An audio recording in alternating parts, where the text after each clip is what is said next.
I'm back to help you through the beginning of your second packet. By now, you've already turned in packet 1, so this is for packet 2. I'm going to start off by just going over the assignments for April 13th and April 14th. You may or may not be starting today, but I'm going to go ahead and go over the next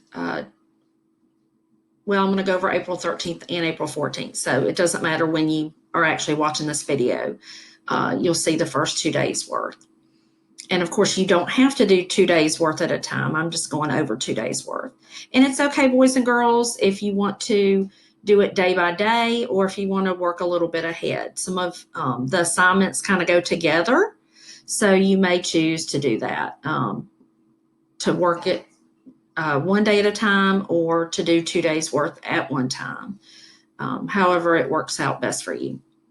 So we'll start off with April 13th for ELA.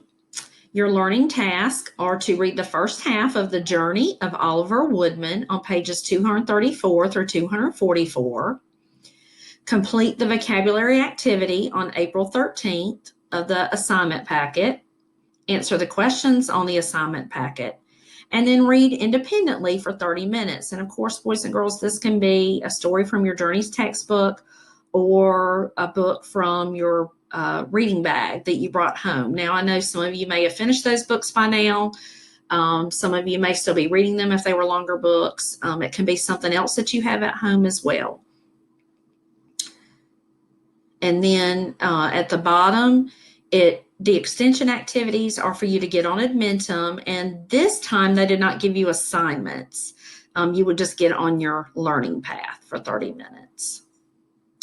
So I'm going to pull up the screen for your new story, The Journey of Oliver K. Woodman.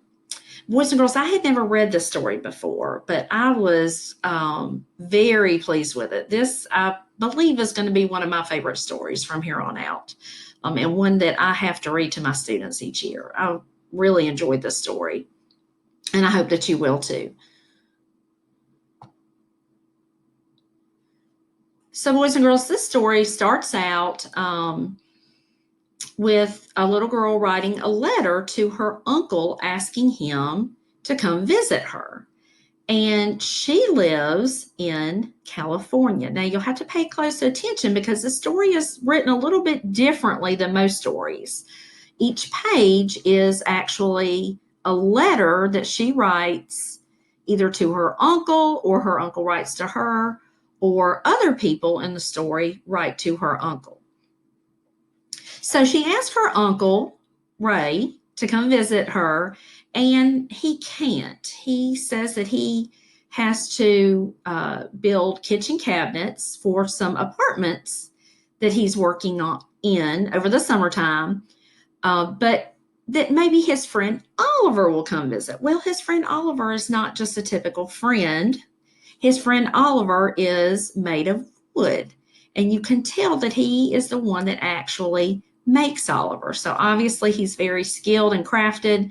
He makes kitchen cabinets, but he can make other things out of wood too. So he's a pretty good carpenter. And he decides that he's going to send Oliver across the country to visit his niece, Tamika.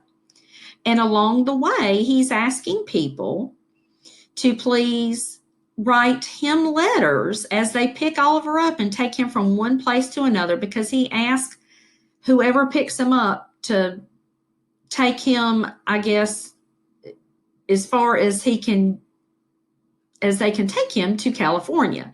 So as people travel on their journeys, they can drop him off in certain places and in hopes that somebody else will carry him even further. And his name is Oliver Woodman. And we know that he gets his last name because obviously he's made out of wood. So whenever you read these letters, pay close attention to the letter format in the right-hand corner, you'll see the date that it was written and where the letter is coming from. So obviously, Uncle Ray lives in Rock Hill, South Carolina. So he writes June 1st, Rock Hill, South Carolina. Dear favorite niece Tamika, Oliver left this morning. Let me know when he gets there. It should take him a couple of weeks or maybe more. It's hard to say. Love, Uncle Ray. So pay close attention, boys and girls, to the letter format because you will on another day be asked to actually write a letter. So this is his address or part of his address. The greeting, this is the body of the letter, and then this is the closing of the letter. And he closes it with love, comma, Uncle Ray.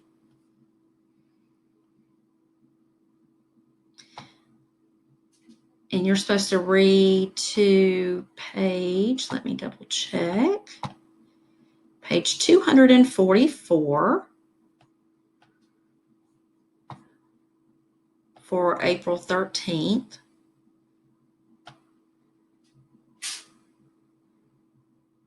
So you would stop there if you're going to stop with the first assignment day. Or you may want to continue and go ahead and read the rest of the story. If you're like me, I couldn't stop. It was just too good. Something else, boys and girls, for you to pay attention to is as you read, different people are writing about their perspective, their experiences with Oliver. And all of these people live across the United States. They have different types of jobs. Some are adults, some are kids. So the letters are really interesting. Pay close attention to how the kids write versus how the adults write. It's really an interesting, fun story. Okay, so I'm going to continue on just kind of skimming through the rest of the story. And Oliver does eventually make it to Tamika.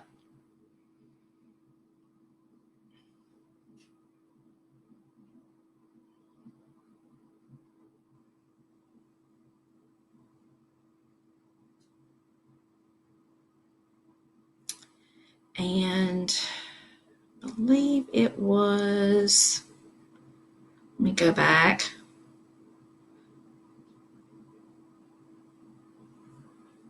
I thought it was a page at the end. Oh, there it is.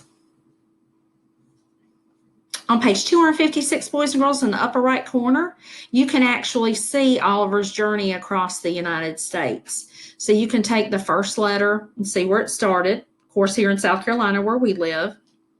And then you can see the person that picked him up and that traveled with him, they wrote a letter. You can track each of those letters and in what states they were in whenever they picked him up and where they dropped him off to. So he travels all the way from South Carolina to California. I think you'll really enjoy this story. Okay. So now let's go back to the questions.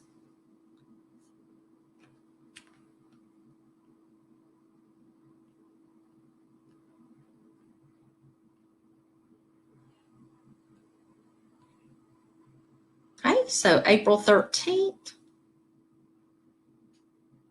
This is in your packet. It says, locate the underlined word in today's reading. Complete the sentence. I can infer the word conversations means blank. And of course, right there, you would write what it actually means, which you were able to figure out on your own. Because on page 241, it states, so you're going to use evidence from the text. You're going to use context clues from the text.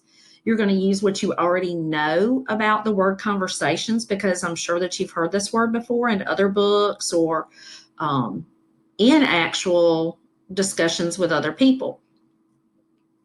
And then you'll do the same thing with number 2. I can infer the word loaded means blank, because on page 243, it states blank. So boys and girls, you can use your vocabulary cards at the beginning of the story or right before the story to help you with these. also. But actually read those words that are in yellow bold print in the story, within the story, so you can actually try to figure out the word on your own or see exactly how it means, what it means in that particular sentence and paragraph. And then moving on down, look at the letters on pages 236 and 237. What do we learn about where Tamika and Uncle Ray live? So you're going to use the information in the letter to figure out where they live. And I actually already mentioned it to you, so that should be pretty easy. So you're going to look on their letters. And then number 2, what motivated Uncle Ray to build Oliver? Stop and think, why would he build Oliver? Why did he do that? So what was his motivation or his reason behind building Oliver? And then down at the bottom, you have your reading log where you're actually going to write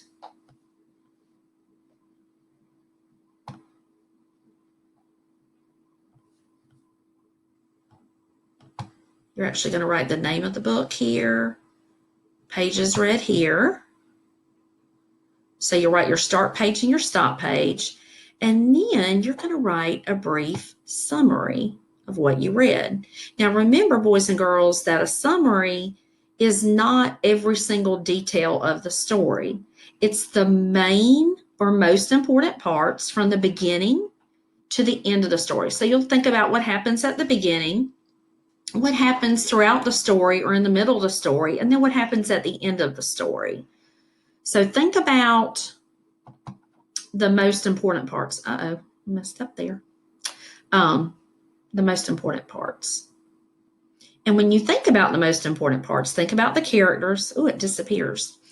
Think about the characters. Think about the conflicts or problems, if there are any problems in the story or challenges, or whatever it is that the characters or the main character is trying to accomplish in the story. And then, of course, how does the story end? So include those in your summary and make sure that you write at least 3 or 4 complete sentences. Now, when you're writing your sentences, make sure that they actually end with a period. We don't want to write run-on sentences. Remember, run-on sentences just go on and on and on, and they never end, and you can't stop and breathe. So make sure you can stop and breathe at the end of your sentences. So that's it for April 13th, boys and girls. And then moving on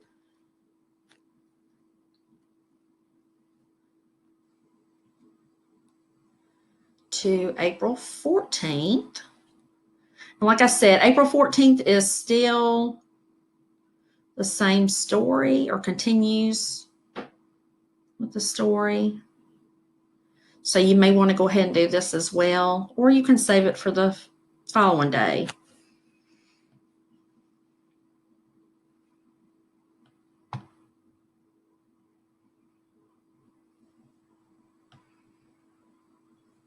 Okay.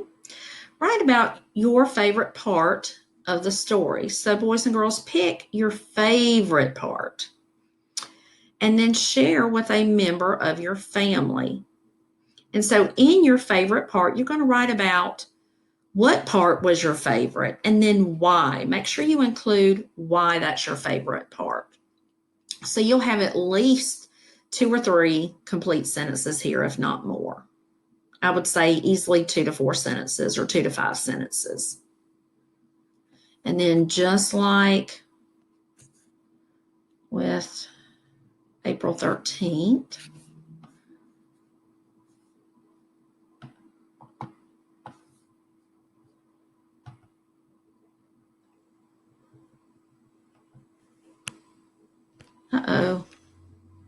sorry guys, Miss Quiet jumped way down.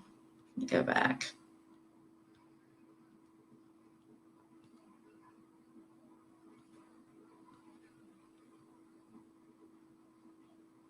Okay, and then your April 14th reading log looks the same way. You'll write the name of your book And remember, boys and girls, there might be another story in the reading book. You can do that also and just write down the pages of the story and then write a brief summary, including the main characters, the setting, any conflict or problems, what the story is mostly about, and then how the story ends. And that's it for now. I will come back in just a few minutes and have your math packet day 1 and day 2 ready to discuss.